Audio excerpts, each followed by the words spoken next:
Yeah, I'm talking about the good things that came out of an Adam Sandler movie. Big whoop, wanna fight about it?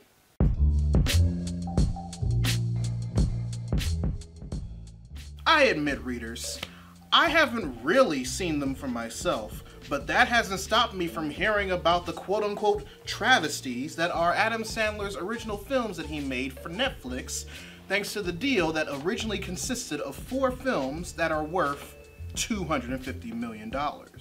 I only decided to catch his 6th out of the now 8 movies for the streaming service in the spirit of the holiday, Hubie Halloween. It's a comedy about a man named Hubie who reserves himself as being the Halloween safety monitor for his infamous hometown of Salem, Massachusetts. But this Halloween is, of course, unlike any other. I saw the trailer for it one day on Adam Sandler's Twitter account and immediately quote retweeted it with the line, "Sandler scared stupid," because that's pretty much the vibe that this movie gave off to me. Ernest Scared Stupid, pretty much like the other Ernest movies, was a dumb fun comedy made in the spirit of Halloween that has since become a cult classic. And depending on who you are and how old you are, it might have been your first official introduction to the late great Eartha Kitt. Not mine though, mine was living single. I've always liked you. What's your name? Nevertheless, this was the first Adam Sandler Netflix movie I decided to watch, and it was pretty much what I expected. A dumb, fun comedy made with his friends and recent Disney Channel alumni in the spirit of Halloween. It's also way less gross than 8 Crazy Nights, which I greatly appreciate. And if you're fans of Adam Sandler's movies, more specifically his earlier comedies, if you're gonna be that kind of person, you can definitely see the nods and callbacks to them. Hubie is clearly a different take on his Waterboy character Bobby Boucher. Unique enough for it to feel different and exclusive to the story the movie is telling, but similar enough to catch the familiarity. His mom was definitely one of those points of familiarity, and also one of the funniest bits of the movie when it first started up. I mean, I wasn't expecting to laugh at the first sight of an 80-something-year-old white woman wearing a boner donor t-shirt, but here we are. Mrs. Banerjee and I went to the thrift store today. Guess how much? 50 cents. It also wouldn't be an Adam Sandler movie without his friends in it. Kevin James, Rob Schneider, Steve Buscemi, they all played pretty humorous takes on old Halloween movie tropes in the form of a small-town sheriff, Michael Myers, and the werewolf, respectively.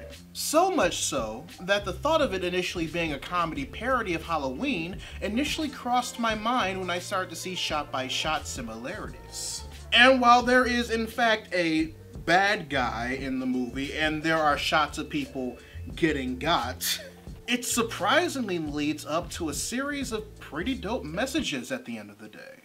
Especially if you take into consideration that this has a rating of PG-13 and there's a well-known teen/young adult cast within it.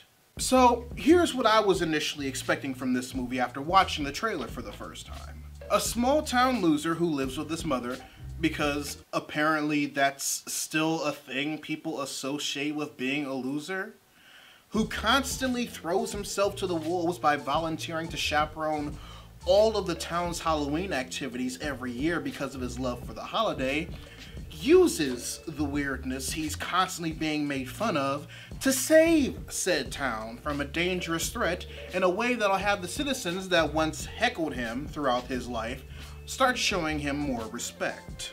It's a pretty simple plot, and with a few substitutions here and there, is a scenario we've seen Adam Sandler play before. But one thing I'll give Hubie Halloween credit for is how it was able to use the family-friendly model of the movie and its rating we're aiming for, and include multiple messages in its story that all complement each other and didn't feel forced into the narrative. First things first, this movie is by nature very anti-bully, and it displays it in various ways. As you can imagine, Hubie is the prime target for this bullying, considering the type of person he's known around town to be. And it's even illustrated in the fact that over his time living in Salem, he's developed super keen reflexes that allows him to dodge damn near everything that's thrown at him, even when they're not in his peripheral areas. He's dopey, he scares easily, he's always reporting the most simplest of things to the town sheriff out of genuine concern for Salem. But it's through that later fact that we find out that he's also one of the nicest guys in Salem because of it, and always looks out for others over himself. This is why his mother does what she does in the movie, because she can see the things Hubie deals with on an everyday basis, especially around Halloween, and knows that he doesn't deserve it. It's truly a 1-2 combo of always being true to yourself in the face of adversity. Which leads to the next moral the movie tries to instill: gaining the courage to stand up for yourself and make the moves you always wanted to make. This is partially done in the form of Violet Valentine, Hubie's high school crush that he never had the courage to ask out during those days or even admit his feelings to. And despite her feeling the same way for the longest time, she also never had the courage to admit them, instead waiting for him to break the ice. Now, I know what you're thinking, but Laron, all this is shown through the eyes of Hubie. If this movie is aimed at young kids, how is a child, a tween, or a teenager going to relate to the actions of a 50-something-year-old man? Oh, that's easy.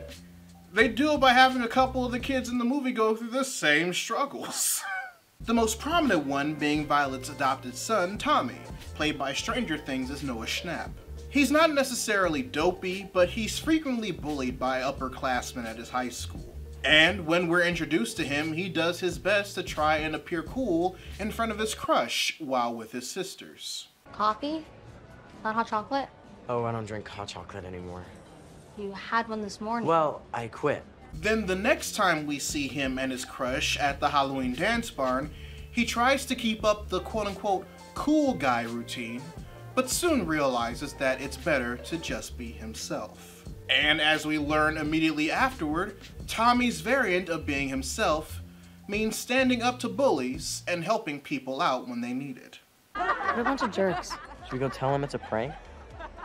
I knew I liked you, freshman. Come on. Excuse me, Readus Gankenstein? Yeah, thank you. It's in seeing how this monster mash of morals are implemented in the storytelling of this movie, even if it is just meant to be Sandler and his friends goofing off for 2 hours, that made me realize exactly why I was thankful that this Netflix original was the first of his that I've seen, and helped deliver a truth to me about them as a whole that probably others need to realize. Hubie Halloween, like the majority of the other movies he made for Netflix that's part of their $250 million deal, is Sandler's way of having fun with making movies again. It's because he has the opportunity to do whatever he wants without ever having to worry about the criticism affecting the box office numbers like with his other productions immediately before it, that we have performances like the ones he delivered with Reign Over Me and Uncut Gems. Because even with the Netflix originals, sometimes you get diamonds in the rough like Hubie Halloween ended up being. True, it's no Happy Gilmore or Billy Madison. Hell, it's not even Little Nicky. But through his decision to put together a Halloween script starring himself and his friends, and not have to worry that hard about public reception like Jack and Jill, for example, or any of his other comedies other deemed subpar, he was able to not only make an earnest Scared Stupid for the 21st century, but also create something fun in the spirit of Halloween that's age appropriate enough to attempt to deliver a message about not being a jerk while staying true to yourself. And if Adam Sandler was going to deliver this message in any of his newer films, I'm kinda glad it's through Hubie Halloween. So with that being said, readers, your homework assignment for the day. If you've seen it, write in the comment section below what you thought of the Netflix original movie, Hubie Halloween. Or if you feel like sharing with the rest of the class any movie you've seen, past or present, that you were pleasantly surprised that it ended up being a decent family film with well-delivered messages. Or even further, let me know which Adam Sandler Netflix movie I should watch next. Whichever one you decide to answer, I'd love to know your thoughts. If you want to help financially support the channel, you can join my Patreon by clicking the card at the end of the video or in the link in the description down below, where you can also find a link to my merchandise store. Or if you prefer to give a one-time donation, you can find links to my PayPal and my Ko-fi account in the description box as well. Also, make sure you subscribe to the channel and turn on notifications, because I post new videos every Monday, Wednesday, and every other Friday. But until then, this is Readus 101. Class dismissed.